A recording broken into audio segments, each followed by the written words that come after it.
Most of those who died were their families' only breadwinners. I don't sleep at night. I sometimes watch the door when I'm dishing up food, hoping she'll walk in so we can eat. Honestly, I can't tell you what happened there. We only see and hear what's said in the media. The provincial premier promised them that they'll be getting financial assistance. There's the immediate relief, and that fund is growing by the day, and so we haven't made specific allocations out of that. Part of it will cover costs, but part of it will go to the family as donations. It's well beyond 300,000 already. Rasool says he's waiting for a report into the accident. The final report detailing the last moments leading up to the crash is expected on December 13th. It's hoped that report will not only shed some light on the events of that fatal morning, but also give some of these grieving families some closure. Lukhanyo Talata, E-News, Klapmuts.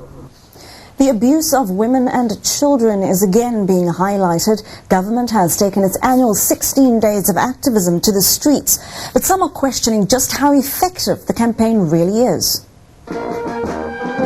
Marching to the same beat. Police joining communities to raise awareness of the abuse of women and children. And a big turnout in Cape Town for the start of 16 days of activism. But not everyone is convinced that the campaign is enough to stop the abuse. I think this march will create awareness, provided we don't just do it today. We must not just have 16 days. We must have 365 days fighting this evil. I'm here in Biono CPPM, and because of the crime, I'm here to tell the guys out there, please stop the crime. It's not working. In Gauteng, residents of Soshanguve also celebrated the launch. But some welfare organizations are calling for the campaign to be scrapped. They say it's done little to stem the violence.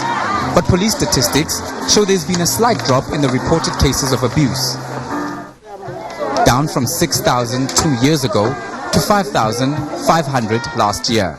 Over the next 16 days, government will hold similar activities across the country to encourage communities to fight abuse against women and children. But with the levels of abuse as high as they are in South Africa, the question remains, are 16 days really enough to get the message across effectively?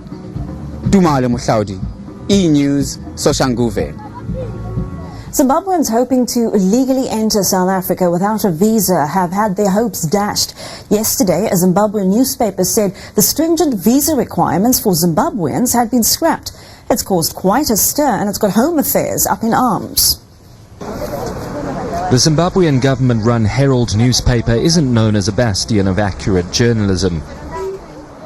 Nevertheless, its report that visa requirements for Zimbabweans journeying south would be scrapped hit a raw nerve in South Africa.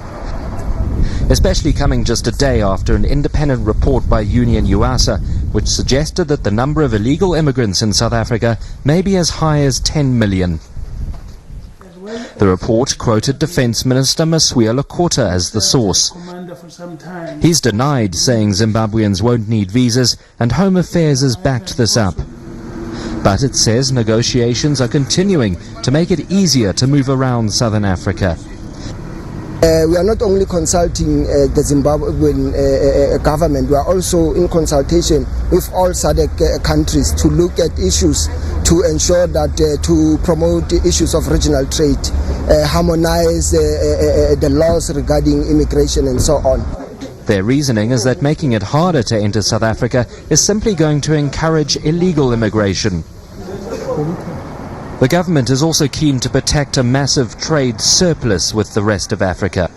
The government does have to strike a balance here. Every year, hundreds of thousands of Zimbabweans come to South Africa on buses such as these and spend hundreds of millions of rands on goods to take home. Making it harder for Zimbabweans to come here would not only hurt our economy, but would also probably not dissuade those who want to come into the country illegally anyway. Ben said, E-News, Johannesburg. Police are going on a major nationwide crime blitz this festive season. It's not just criminals they're after, but also traffic offenders. And they're appealing for help from holidaymakers. Each year, millions of South Africans head for their favorite holiday destinations, leaving their homes vulnerable to criminals. You find people leaving the lights on, and that gives an indication that there's nobody at home, because the lights remain constantly on. Newspapers pile up, post piles up, and that is also an indication to criminals that there's nobody at home. Police suggest you get someone to stay in your house when you go on holiday. They're also warning motorists to be cautious. Simple things like ensuring that your windows are closed, ensuring your doors are locked, ensuring that your tire is fully pumped and that you've got sufficient fuel to take you to the journey.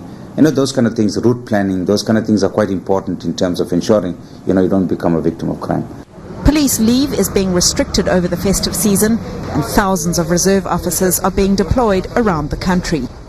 We have special patrols over Christmas season and during the holiday seasons, so there will be a lot of policemen, traffic department, and we will have a lot of helpers helping us out during this festive season. Cape Town's V&A waterfront is expecting about 4 million visitors this festive season, and it's venues like this that have been identified as hotspots for crime. So not only have police been beefing up their presence here, but Waterfront Management has also hired private investigators and a 24-hour security force.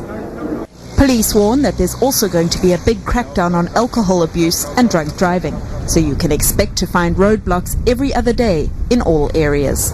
Amy Brooke, E-News, Cape Town.